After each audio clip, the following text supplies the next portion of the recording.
So I chose an apprenticeship because I prefer more hands-on learning, and with an apprenticeship you get like high qualified training and then you earn a qualification and a wage alongside, which is a bonus. And as I'm doing an engineering apprenticeship, I feel like there's not a lot of females within that sector, so it's good to represent females and ethnic minorities within a male-dominated sector and hopefully inspire others to join and do an apprenticeship. So I would say there's no typical day. There would be a team briefing where jobs are delegated from production managers, and then I would set up the CNC, complete any safety checks. So as we create cabinetry and furniture, so I'll have to edge some of the sides. And once that's done, I'll complete any quality checks and send it down to joinery. Or on some days I could be upstairs tooling and programming the parts up for the CNC ready to be run off. Oh, I've received a lot of support from my assessor Jazz. He's always checking in and making sure everything's on track. The way he distributes the workload is perfect because it prepares you for your endpoint assessment, and it's not as stressful as it's made to seem out.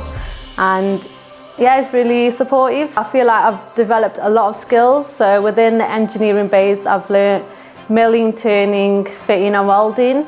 So it was the first time I ever did welding and it was really enjoyable. And then within a work-based setting, I've learned a lot of skills like communication, teamwork, how to read technical drawings, and using a wide range of machinery like CNC, textile, table saws, and a lot of hand tools. I would say the most memorable part of my apprenticeship is working on a wide range of projects. So we have worked with big companies like Samsung, Wagamama. We make a lot of exhibition stands, and it's quite interesting to see them come together as I've played a role in creating the final piece.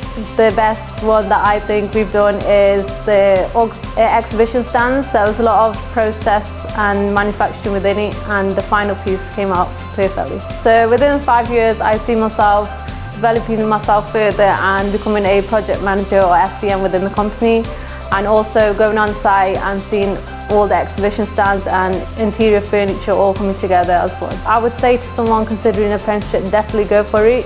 There's a lot of skills and values you can build yourself up. The assessors and your team's really supportive, and I feel like the best way to improve yourself is becoming valuable, and I believe knowledge is power and the best investment is in yourself.